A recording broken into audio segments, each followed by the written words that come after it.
السلام عليكم ورحمة الله وبركاته. الحمد لله الحمد لله نحمده ونستعينه ونستغفره ونؤمن به ونتوكل عليه ونعوذ بالله من شرور أنفسنا ومن سيئات أعمالنا.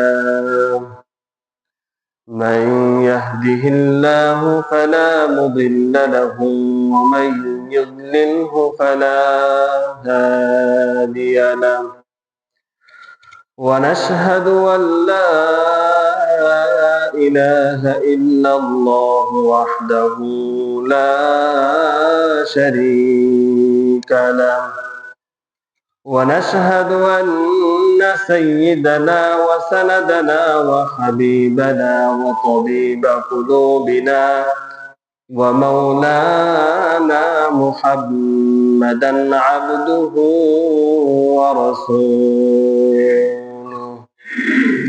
صلى الله تعالى عليه وعلى آله وأصحابه وبارك وسلم تسليما كثيرا. أما بعد فقد قال الله تعالى في كلامه المجيد وفرقانه الحميد: أعوذ بالله من الشيطان الرجيم. بسم الله الرحمن الرحيم. يا أيها الذين آمنوا ادخلوا في السلم كافة ولا تتبعوا خطوات الشيطان إنه لكم عدو مبين.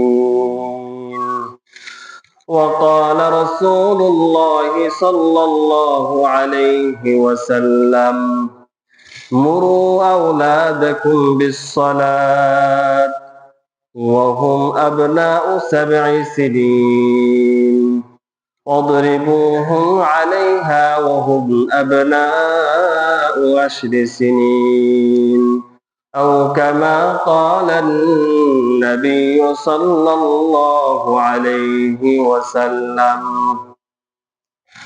إن الله وملائكته يصلون على النبي يا أيها الذين آمنوا صلوا عليه وسلموا تسليما. محبت شد درود إبراهيم পড়ি। اللهم صل على محمد وعلى آل محمد كما صليت على إبراهيم وعلى آل إبراهيم إنك حميد مجيد. اللهم بارك على محمد وعلى آل محمد كما باركت على إبراهيم وعلى آل إبراهيم إنك حميد مجيد. سبحانك لا علم لنا إلا ما علمتنا إنك أنت العليم الحكيم. दुनिया में हो दुनिया का तलबगार नहीं हो, दुनिया में हो दुनिया का तलबगार नहीं हो,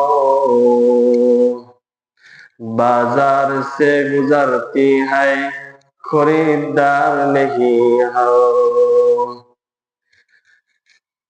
अल्हम्दुलिल्लाह, আল্লাহ তাআলার দরবারে লাখ কোটি শুকরিয়া যে মহান আল্লাহ রাব্বুল আলামিন আমাদেরকে যাচাই বাছাই করে সিলেকশন করে আল্লাহর ঘর মসজিদে আসার তৌফিক দান করেছেন, জুমার নামাজ আদায় করার তৌফিক দান করেছেন। এই জন্য রব্বে কারিমের দরবারে দিল থেকে শুকরিয়া জ্ঞাপন করি, সবাই বলে আলহামদুলিল্লাহ। আল্লাহ রাব্বুল আলামিন গোটা জাতিকে সৃষ্টি করেছিলেন তার ইবাদত বন্দেগী করার জন্য। একমাত্র আল্লাহ তাআলার ইবাদত বন্দেগী করার জন্যই মানুষকে সৃষ্টি করা হয়েছিল। আল্লাহ রাব্বুল আলামিন কোরআনে কারিমের ভিতরে বলেন, ওমা খালাকতুল জিন্না ওয়াল ইনসা ইল্লা লিয়াবুদুন, আমি মানুষ এবং জিন জাতিকে সৃষ্টি করেছি আমি আল্লাহ আমাকে ইবাদত করার জন্য, আমি আল্লাহ আমাকে চেনার জন্য। আল্লাহ রাব্বুল আলামিনের এই নির্দেশনা মানুষ ভুলে গিয়ে মানুষ নিজের ব্যক্তিগত কাজে তার সময়কে ব্যয় করতেছে। আল্লাহ রাব্বুল আলামিন এই যে আদেশ দিচ্ছেন এটা আমাদের সকলেরই জানা আছে। আল্লাহ রাব্বুল আলামিন আমাদেরকে তার ইবাদত, তার দাসত্ব করার জন্য এই দুনিয়াতে পাঠিয়েছেন। এটা প্রত্যেকটা মুসলমানের জানাও আছে, তারপরেও জানা সত্ত্বেও মানুষ আল্লাহকে ভুলে গেছে, যার কারণে মসজিদ আছে কিন্তু মুসল্লি নাই। মোহতারাম হাজিরিন, উলামা একরাম বলেন, কোন ব্যক্তি যদি আল্লাহকে পেয়ে যায় সে দুনিয়ার সব কিছুই পেয়ে যাবে। আর যদি কোনো ব্যক্তি আল্লাহকে না পায় তাহলে দুনিয়ায় সে সবকিছু পেয়েও না পাওয়ার অন্তর্ভুক্ত হবে। দেখা যাবে সে নামাজ কালাম পড়ে না কিন্তু ধন সম্পদের মালিক, কিন্তু ওই ধন সম্পদ দেখা যাচ্ছে, চর্ম চোখে দেখা যাবে ওটা অনেক সম্পদের মালিক, কিন্তু ওই সম্পদের ভিতরে কোনো বরকত নেই। শামসুল হক ফরিদপুরি রহমতুল্লাহ আলাইহি বলেন যে তুমি আল্লাহকে পেয়ে গেছো, দুনিয়ার সবকিছু তুমি পেয়ে গেছো, আর তুমি আল্লাহকে পাও নাই, দুনিয়ার কোনো কিছুই তুমি পাও নাই। মাল্লাহুল মাওলা ফালাহুল কুল, যে ব্যক্তি মাওলাকে পেয়ে যায় সমস্ত জিনিস সে পেয়ে গেল। মুহতারাম হাজিরিন, আলোচনা চলতেছিল, ধারাবাহিক আলোচনা ছিল পিতামাতার হক সম্পর্কে। আলোচনা শেষ, শুধু পিতামাতার হক, সন্তানের প্রতি পিতামাতার প্রতি সন্তানের যে হক, এই হক আজকে আলোচনা করা হবে ইনশাআল্লাহ। ইতিপূর্বে আলোচনা করা হয়েছে পিতামাতার কি কি হক ছিল সন্তানের উপরে। এই হক পিতামাতা, সন্তানের প্রতি পিতামাতার 14টি হক ছিল, এটা আলোচনা হয়ে গেছে। আজ আলোচনা হবে সন্তানের কি কি হক আছে পিতামাতার জিম্মায়। পিতামাতা হিসেবে সন্তানের জন্য সে কি কি কাজ করবে, জন্মের আগে কি কাজ, জন্মের পরে কি কাজ, আজ এই বিষয় নিয়ে আলোচনা করা হবে ইনশাআল্লাহ। মুহতারাম হাজিরিন, সন্তান দুনিয়া আসার আগে তার দুইটা পাওনা, পিতার কাছে সন্তানের দুইটা পাওনা থাকে। এক নম্বর পাওনা থাকে ভালো একজন মা, নেককার মা। সন্তানের পাওনা এটা। যারা এখনো বিবাহ করে নাই তাদের জন্য নেককার বিবি তালাশ করা চাই, কারণ সন্তানের পাওনা এটা, একটা ভালো মা। আল্লাহ রাসূল সাল্লাল্লাহু আলাইহি ওয়াসাল্লাম হাদিসের ভিতরে বলেন, তুনকাহুল মারআতু লিআরবাঈন, মহিলাকে বিবাহ করা হবে 4টা জিনিস দেখে। লিমালিহা, এক নম্বর তার সম্পদ দেখে। এর মানে এটা নয় যে যৌতুক নিতে হবে। এক নম্বর সম্পদ দেখে। 2 নম্বর ওয়ালি হাসাবিহা, তার বংশ দেখে। 3 নম্বর ওয়ালি জামালিহা, তার সৌন্দর্য দেখে। 4 নম্বর ওয়ালি দীনিহা, তার দিনদারি দেখে। আল্লাহ রাসূল সাল্লাল্লাহু আলাইহি ওয়াসাল্লাম হাদিসের শেষ অংশে বলেন, ফাজফার বিজাতিদ দ্বীন, তোমরা এই চারটা জিনিসের ভিতরে দ্বীনদারিতাকে প্রাধান্য দাও। যদি কোনো ব্যক্তি সম্পদকে প্রাধান্য দেয়, যে মেয়ের পরিবার বড়, ধন সম্পদের মালিক, সেই মেয়েকে বিবাহ করব, ওই সংসারে কোনোদিন শান্তি আসবে না। ওরকম ভাবে শুধু সৌন্দর্য, শুধু বংশ দেখে যদি বিয়ে করে, তাহলে সুখের সংসার হয় না। সুখের সংসার হইতে হলে দ্বীনদারিকে প্রাধান্য দিতে হবে। দ্বীনদারিকে প্রাধান্য দেওয়ার সাথে সাথে যদি এই বাকি যে তিনটা আছে এটা যদি হয়ে যায়, তাহলে আলহামদুলিল্লাহ। আল্লাহ রাসূল সাল্লাল্লাহু আলাইহি ওয়াসাল্লাম বলেন, ফাজফার বিজাতিদ দ্বীন, তোমরা দ্বীনদারিকে প্রাধান্য দাও। তারিবাত ইয়াদা, যদি তোমরা দ্বীনকে প্রাধান্য না দাও, তো তোমার হাত ধুলোয় দূষিত হোক, তুমি ধ্বংস হয়ে যাও। যদি কোনো ব্যক্তি দ্বীনদারিকে প্রাধান্য না দেয়, সম্পদ, বংশ, এগুলোকে, সৌন্দর্য, এগুলোকে যদি প্রাধান্য দেয়, আল্লাহ রাসূল বলেন সে ধ্বংস হোক। এই জন্য সন্তান দুনিয়াতে আসার আগে তার প্রথম যে অধিকার থাকে সেটা হলো একটা ভালো মা নির্বাচন করতে হবে। অপর এক হাদিসে আল্লাহ রাসূল সাল্লাল্লাহু আলাইহি ওয়াসাল্লাম বলেন, আদ-দুনিয়া মাতা, সমস্ত দুনিয়াটা ভোগ সামগ্রী। খয়রু মাতা'আদ দুনিয়া আল মারআতুস সালিহা, আর এই দুনিয়ার ভিতরে সব থেকে শ্রেষ্ঠতম ভোগের বস্তু হলো নেককার বিবি। যদি কোনো ঘরে নেককার বিবি থাকে, ওই ঘর মনে হবে দুনিয়ায় এসে জান্নাত পেয়ে গেছে। আর যদি তার ঘরে যদি নেককার বিবি যদি না থাকে, তা সে দুনিয়ার থেকেই জাহান্নামের একটা অংশ দেখতে পাবে। এই জন্য সন্তান দুনিয়াতে আসার আগে তার 1 নম্বর অধিকার বাবার কাছে পাওনা ভালো একজন মা। 2 নম্বর, স্বামী স্ত্রীর মাঝে যে সম্পর্ক স্থাপনের মাধ্যমে সন্তান কামনা করা হয়, এই সম্পর্কের সময় একটি দোয়া পড়া। আল্লাহ রাসূল সাল্লাল্লাহু আলাইহি ওয়াসাল্লাম হাদিসের ভিতরে দোয়া শিখিয়েছেন। আল্লাহ রাসূল বলেন, বিসমিল্লাহি আল্লাহুম্মা জান্নিবিনাশ শাইতান ওয়া জান্নিবিশ শাইতানা মা রাযাকতানা। এই দোয়াটা পড়া, বিসমিল্লাহ তো অনেকেই পারি, বাকি আরবি যে দোয়াটা আছে এই দোয়াটা না পারলেও কমপক্ষে বাংলায় এই দোয়াটা পড়া ওই সম্পর্কের সময়। আল্লাহুম্মা জান্নিবিনাশ শাইতান, আল্লাহ আপনি আমাদেরকে শয়তান থেকে দূরে রাখেন, এবং ওয়া জান্নিবিশ শাইতানা ফিমা রাযাকতানা, এবং আপনি আমাদেরকে যা দিবেন, যে সন্তান আমাদেরকে দান করবেন, তার থেকেও শয়তানকে আপনি দূরে রাখেন।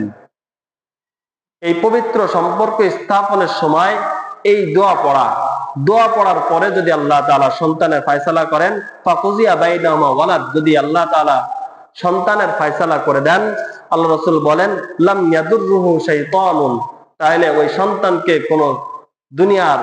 সন্তানকে কোনো শয়তান ক্ষতি করতে পারবে না। মানুষ শয়তানও পারবে না, কোনো জিন শয়তানও ওই বাচ্চাকে ক্ষতি করতে পারবে না। অপর এক রায়াতে আছে, লাম ইয়াদুররুহু শাইউন, শুধু শয়তান না, কোনো জিনিসই তাকে ক্ষতি করতে পারবে না। মোহতারাম হাজিরিন, সন্তান দুনিয়াতে আসার আগে পিতার কাছে সন্তানের 2টি পাওনা থাকে। একটা থাকে নেককার বিবি, নেককার মা, ভালো মা। আর 2 নম্বর থাকে যে পবিত্র সম্পর্ক স্থাপনের মাধ্যমে সন্তান কামনা করা হয়, ওই সম্পর্কের সময় এই দোয়াটা পড়া, আল্লাহুম্মা জান্নিবিশ শাইতান ওয়া জান্নিবি ফিমা রাযাকতানা, এই দোয়াটা পড়া। এরপর দুনিয়াতে আসার পরে পিতামাতার কাছে সন্তানের পাওনা আছে 12টা। দুনিয়াতে যখন আসবে তখন পিতামাতার কাছে সন্তানের পাওনা থাকে 12টা। 1 নম্বর, যখন দুনিয়াতে আসবে, ভূমিষ্ঠ হবে, তখন তার আজান একামত দেওয়া, ডান কানে আজান, বাম কানে একামতের ব্যবস্থা করা। আজ আমাদের অবস্থা, সন্তান ভূমিষ্ঠ হওয়ার সাথে সাথেই ছবি একটা তুলে ফেসবুক, অনলাইন আপলোড করে দেয়, অথচ তার মা একটু আগে ভূমিষ্ঠ করছে, সে তার নোংরা অবস্থায় আছে, তার সেটাও ছবির ভিতরে দেখা যাচ্ছে। সন্তান দুনিয়াতে আসার আগে আজান একামতের কোনো ধারদারিতা নাই, ছবি একটা তুলে ফেসবুকে আপলোড করে দেয়। মোহতারাম হাজিরিন, আজান এটা একটা ভ্যাকসিনের মতো। কোন সন্তান দুনিয়াতে আসার পরে এই আজান নামক ভ্যাকসিন যদি তার কানে ঢুকায় দেওয়া হয়, ওই সন্তান যেখানেই থাকুক না কেন সে নাস্তিক মুরতাদ কখনো হবে না। আর যদি জন্মের পরে তার কানে আজান একামত যদি না দেওয়া হয়, আজান একামত নামক এই ভ্যাকসিন যদি তার কানে না দেওয়া হয়, সে যতই বড় কিছু হোক না কেন, ওলামা কিরাম হোক না কেন, সে যাই হোক না কেন, সে একদিন না একদিন এই ইসলাম থেকে দূরে চলে যাবে, সে নাস্তিক মুরতাদ হয়ে যাবে। এই জন্য সন্তান দুনিয়াতে আসার পর সে যেখানেই হোক, হাসপাতালে হোক, বাড়িতে হোক, যেখানেই হোক, সন্তান দুনিয়াতে আসার পর তার ডাইন কানে আজান, বাম কানে একামতের ব্যবস্থা করা। আল্লাহ রাসূল সাল্লাল্লাহু আলাইহি ওয়াসাল্লাম তার নাতি হাসান রাদিয়াল্লাহু তাআলা আনহু, উনি দুনিয়াতে যখন আসেন, আল্লাহ রাসূল আজানের যেমন নামাজের যে আজান হয়, ওই আজানের মতো তার কানে আজান দিছিলেন। এজন্য আল্লাহ রাসূল নিজে স্বয়ং তার নাতির কানে আজান দিছে। এজন্য আমাদেরকেও আমাদের সন্তান যখন দুনিয়াতে আসবে, তখন আমরা ওই সন্তানের কানে আগেই আজান দিয়ে দিব। শুধু পুত্র সন্তান হইলেই কানে আজান দিবেন এমনটা না, পুত্র সন্তান, কন্যা সন্তান উভয়ের হুকুম এক। অনেকের দেখা যায় কন্যা সন্তান হইলেই চেহারাটা একটু কালো হয়ে যায়। আল্লাহ তাআলা কোরআনের ভিতরে বলে দিয়েছেন, ওয়াইদা বুশিরা আহাদুহুম বিল উনসা দাল্লা ওয়াজহুহু মুসওয়াদ্দা ওয়া হুয়া কাযীম। যখন কোন ব্যক্তিকে কন্যা সন্তানের সুসংবাদ দেওয়া হয়, তখন কন্যা সন্তানের সুসংবাদ যখন দেওয়া হয়, তখন তার চেহারা কালো হয়ে যায়। দাল্লা ওয়াজহুহু মুসওয়াদ্দা ওয়া হুয়া কাযীম। কন্যা সন্তান হাদিসের ভিতরে আছে, যার একটা কন্যা সন্তান সে জান্নাতি, যার দুইটা কন্যা সন্তান সেও জান্নাতি। তো এই জন্য কন্যা সন্তান হোক বা পুত্র সন্তান হোক, দুনিয়ায় যেটাই আসুক, আল্লাহ তাআলা আমার রিজিকে যেটাই রাখুক না কেন, যেটাই বরাদ্দ দিয়ে দেয় না কেন, ওটার প্রত্যেকটা দুনিয়াতে আসার পরে তার ডাইন কানে আজান, বাম কানে একামতের ব্যবস্থা করা। 2 নম্বর পিতার কাছে পাওনা থাকে তাহনিক করা। তাহনিক বলা হয় সন্তান দুনিয়াতে ভূমিষ্ঠ হওয়ার পর কোন একজন বুজুর্গের নিকটে সন্তানকে নিয়ে যাওয়া, এরপর ওই বুজুর্গ মিষ্টি জাতীয় বা কোন আল্লাহওয়ালার কাছে নিয়ে যাওয়ার পরে ওই বুজুর্গ মিষ্টি জাতীয় কোন জিনিস চাবিয়ে ওই থুতু ওই বাচ্চার মুখে দিবে, এটাকে তাহনিক বলা হয়। হাদিসের ভিতরে আছেন হযরত আসমা বিনতে আবি বকর, হযরত আবু বকরের মেয়ে, হিজরতের পর যখন মদিনায় গেলেন, সর্বপ্রথম আসমা বিনতে আবি বকরের সন্তান হয়। এই হিজরত করার পর মদিনায় কোনো সাহাবীর সন্তান হচ্ছিল না। তখন এই সর্বপ্রথম যে সন্তান হয় আসমা বিনতে আবি বকর, আবু বকরের যে মেয়ে, এই মেয়ের সন্তান হয়, আবু বকরের নাতি হয়। নাতি হওয়ার পরে আসমা বিনতে আবি বকর বলেন, আমি মদিনায় হিজরত করার পরে যখন আমার সন্তান ভূমিষ্ঠ হলো, তখন আমি আমার সন্তানকে নিয়ে রসুলের দরবারে গেলাম, রসুলের কাছে গেলাম। যাওয়ার পরে রসুল একজনের মাধ্যমে একটা খেজুর আনাইলেন। পরে আল্লাহ রসুল ওই খেজুরটা নিজে চাবাইলেন। চাবানোর পরে আল্লাহ রসুলের মুখ থেকে থুতু নিয়ে ওই আসমা বিনতে আবি বকরের সন্তানের মুখে দিলেন। এটাকে বলে তাহনিক। অপর এক হাদিসের ভিতরে আছেন আবু মুসা আশআরী রাদিয়াল্লাহু তাআলা আনহু বলেন, উনি বলেন যখন ওনার সন্তান হয়, আবু মুসা আশআরী বলেন আমার যখন সন্তান হইল, তখন আমি আল্লাহ রসুলের কাছে নিয়ে গেলাম। আল্লাহ রসুল তাকে তাহনিক করলেন, মিষ্টি জাতীয় জিনিস তার তালুতে লাগিয়ে দিলেন। এরপর তার নাম রাখলেন ইব্রাহিম। তো তাহনিক করা এটাও একটা সুন্নত, এটাও পিতার কাছে সন্তানের একটা পাওনা থাকে। তাহনিক যে করতে হয় এটা তো আমাদের অনেকেরই জানাও নাই। 2 নম্বর হক এটা ছিল যে তাহনিক করা। 3 নম্বর হক বরকতের দোয়া করা। সন্তান দুনিয়াতে আসার উপরে ছবি তুলে ফেসবুকে না দেওয়া, সন্তান দুনিয়াতে আসার পরে তার জন্য বরকতের দোয়া করা, এটাও পাওনা। বাবার কাছে সন্তানের পাওনা এটাও। সন্তান যখন দুনিয়াতে আসবে তখন সন্তানের জন্য বরকতের দোয়া করা। কোনো বাচ্চাকে যখন আল্লাহ রসুলের কাছে নিয়ে আসা হইতো, আল্লাহ রসুল তার জন্য বরকতের দোয়া করতেন। হাদিসের ভিতরে আছে, হযরত আয়েশা রাদিয়াল্লাহু তাআলা আনহা বলেন, কানা রাসূলুল্লাহ সাল্লাল্লাহু আলাইহি ওয়াসাল্লাম ইউতা বিসসিবিয়ান, যখন রসুলের নিকটে কোনো বাচ্চাকে আনা হইতো, ইয়াদউ লাহুম বিল বারাকা, আল্লাহ রসুল তার জন্য বরকতের দোয়া করতেন। তো 3 নম্বর পিতার কাছে পাওনা এটা, যে সন্তান দুনিয়াতে আসার পরে তার জন্য বরকতের দোয়া করা, বদদোয়া না করা, দোয়া করা। একজন নেককার সন্তান যদি পরিবারের ভিতরে থাকে, আর ওই সন্তান, ওই নেককার সন্তানের মাধ্যমে পুরা পরিবারটাই দিনের পথে চলে আসে। হযরত ইব্রাহিম আলাইহিস সালাম সন্তান চাইছিলেন, রব্বি হাবলি মিনাস সালিহিন, আর রব্বুল আলামিন আপনি আমাকে নেককার সন্তান দান করেন। নবীরাও পর্যন্ত নেককার সন্তান চাইছে, কিন্তু আমরা আমাদের পবিত্র সম্পর্ক স্থাপনের সময় বা এর আগে আল্লাহ তাআলার কাছে কখনো এই দোয়া করছি, আল্লাহ আপনি আমাদের নেককার একটা সন্তান দেন?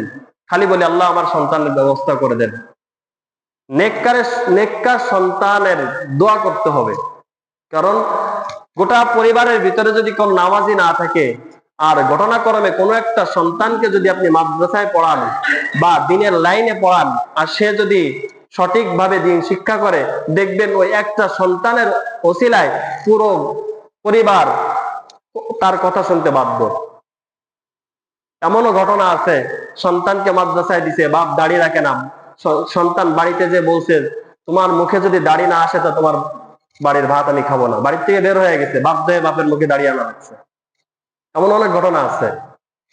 এই জন্য নেককার সন্তানের জন্য দোয়া করা বা সন্তানের জন্য বরকতের দোয়া করা। 4 নম্বর, সন্তান দুনিয়াতে আসার পরে 4 নম্বর পাওনা আকিকা করা। দুনিয়াতে যখন সন্তান আসবে, আসার পরে আকিকা করা। এখন প্রশ্ন হলো, আকিকা কখন করবেন? হাদিস শরীফের ভিতরে আছে, আকিকা 7 দিনের মাথায় করবেন, 7ম দিনে আকিকা করবেন। যদি 7ম দিনে না পারেন, 14তম দিনে করবেন। 14তম দিনে যদি না পারেন, 21তম দিনে করবেন। তারপরও যদি না পারেন, তাহলে যে কোনো সময় আপনি করতে পারেন, সমস্যা নেই। তবে 7ম দিনে যেদিন আকিকা করবেন, ওই দিন যদি কোনো সমস্যা না থাকে বাচ্চার, তাহলে তার মাথাটা হলক করবেন, চুল ফেলে দিবেন, দিয়ে ওই চুল পরিমাণ চাঁদি বা রূপা আল্লাহ রাস্তায় সদকা করে দিবেন। এটা দিলে কি হয়? আকিকা দিলে কি হয়? আকিকা দিলে তার উপরে যদি কোনো বালা মুসিবত থেকে থাকে, আল্লাহ তাআলা ওটাকে দূর করে দেন। হাদিস শরীফের ভিতরে আছে, মাল গুলামি আকিকা, প্রত্যেকটা বাচ্চার সাথে আকিকা রয়েছে, প্রত্যেকটা বাচ্চার সাথে আকিকা আছে। আহরিকু আনহু দামান, তোমরা ওই বাচ্চার পক্ষ থেকে রক্ত প্রবাহিত করো, অর্থাৎ একটা পশু জবাই দাও। ওয়া আমিতু আনহুল আযা, পশু জবাই দেওয়ার মাধ্যমে কি হবে? তার থেকে যত বালা মুসিবত আছে, কষ্টদায়ক জিনিস আছে, সেগুলোকে আল্লাহ তাআলা দূর করে দিবেন। মোহতারাম হাজিরিন, এখন প্রশ্ন, আকিকা কয়টা করবেন? আকিকা নিয়ে অনেক ঝামেলা আছে। আকিকা কয়টা করবেন?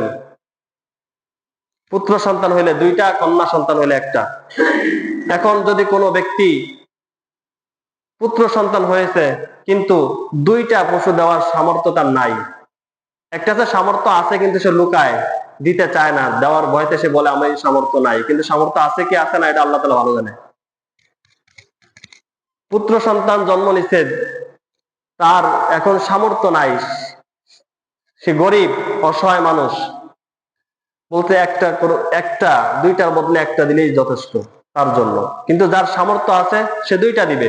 হাদিসের ভিতরে 2টা দেওয়ার কথা আছে, ছেলে হলে 2টা, মেয়ে হলে 1টা। হাদিসের ভিতরে আছে, মাল গোলামি শাতান মুকাফিয়াতান, পুত্র সন্তান যদি হয় তাহলে 2টা, আর কন্যা ওয়ানি জারিয়াত শাতুন, আর যদি কন্যা সন্তান হয় তাহলে 1টা কোরবানি দিবে, 1টা আকিকা দিবে। আর যদি কারোর পক্ষে সম্ভব না হয়, তাহলে 2টা দেওয়া যদি সম্ভব না হয়, তাহলে 1টা দিবে। আল্লাহ রাসূল সাল্লাল্লাহু আলাইহি ওয়াসাল্লাম হাদিসের ভিতরে বলেন, আক্কা রাসূলুল্লাহ সাল্লাল্লাহু আলাইহি ওয়াসাল্লাম আনিল হাসান বিশাতিন। আর হাসান রাদিয়াল্লাহু তাআলা আনহুর পক্ষ থেকে আল্লাহ রাসূল একটা ছাগল কুরবানি আকিকা দিয়েছিলেন। এই জন্য কারো যদি দুইটা দেওয়ার সামর্থ্য যদি না থাকে তাহলে সে কমপক্ষে একটা দিবে। পশু কেমন হবে? এই যে ছাগলটা আপনি কুরবানি দিবেন বা আকিকা করবেন, বা যদি কেউ গরু আকিকা করতে চায়, গরু সাত বড় যে সমস্ত প্রাণী আছে, গরু, উট, মহিষ, এগুলো 7 ভাগে কুরবানি দেওয়া যায়।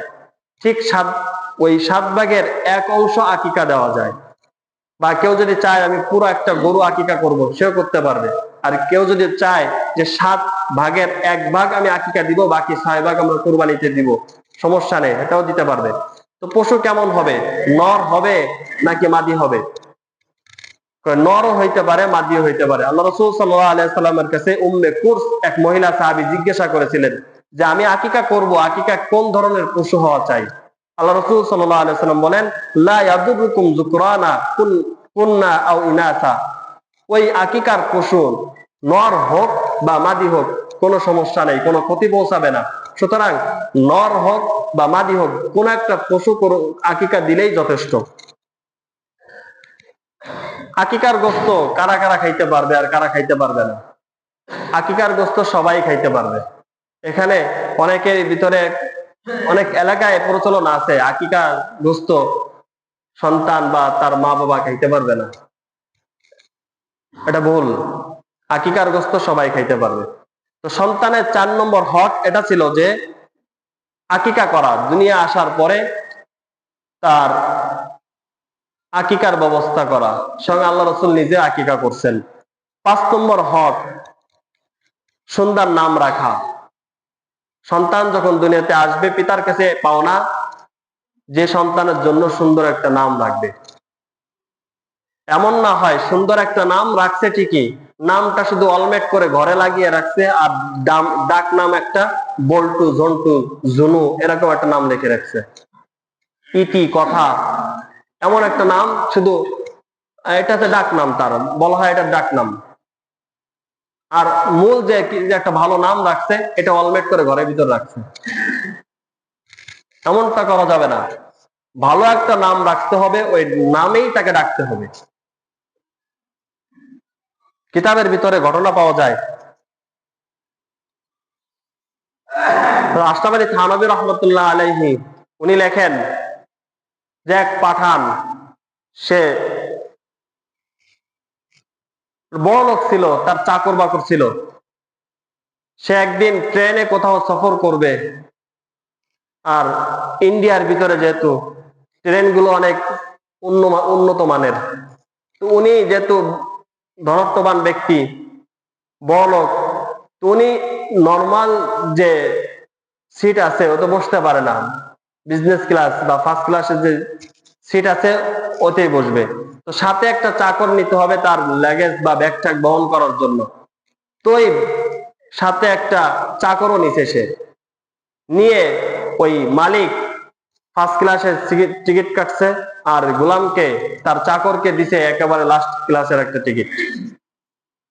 দেওয়ার পরে যখন যাত্রা শুরু হয়ে গেছে, ওই পাঠান, ওই মালিক অসুস্থ হয়ে পড়ছে, তার ডায়রিয়া শুরু হয়ে গেছে। আর গোলামকে নির্দেশ দিছে যে আমি অমুক স্টেশনে থামবো, তুমি ওখানে নামবা, এর আগে যেন নামা হয় না কোথাও। গোলামের সাথে মনিবের আর কোনো সম্পর্ক নেই, যার যার সিটে বসে আছে।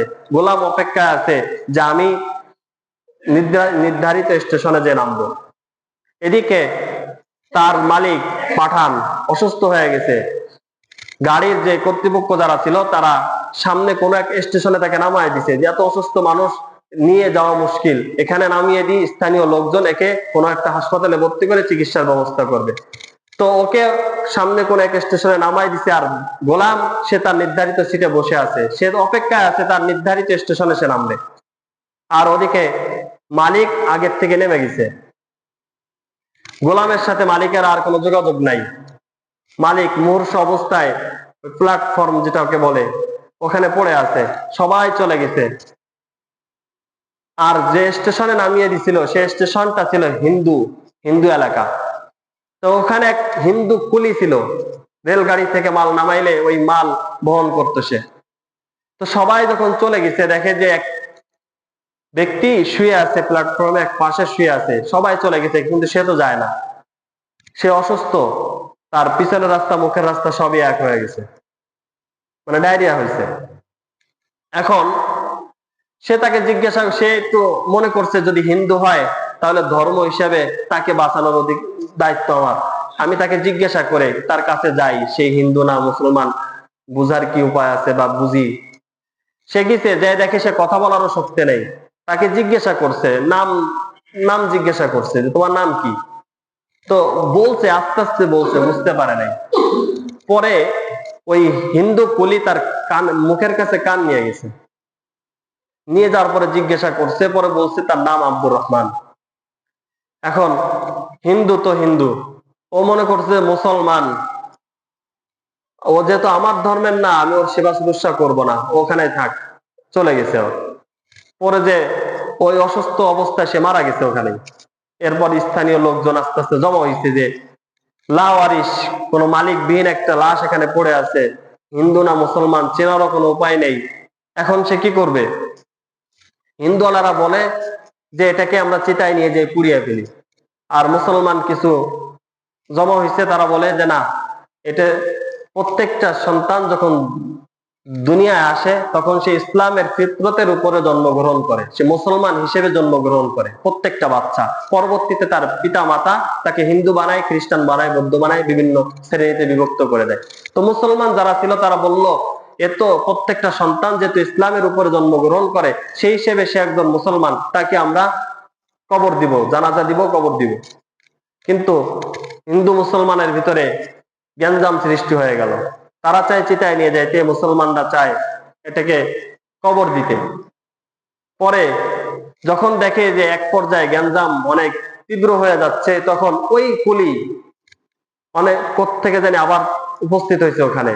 উপস্থিত হওয়ার পরে ওই কুলি বলতেছে যে শোনো, তোমরা আর গ্যাঞ্জাম করো না, এই যে ব্যক্তি যারা এই যিনি ইন্তেকাল করছে ইনি আছে মুসলমান, ইনি হলেন মুসলমান, তার নাম হলো আব্দুর রহমান।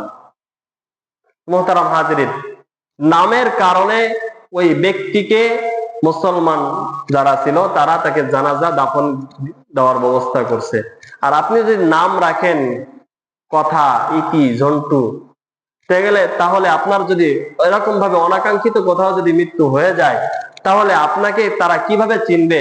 আপনার মুখেও তো যদি দাড়ি না থাকে, তাহলে সে, এখন তো দাড়ি দিয়েও চেনার উপায় নেই, কারণ হিন্দুরাও তো দাড়ি রাখে।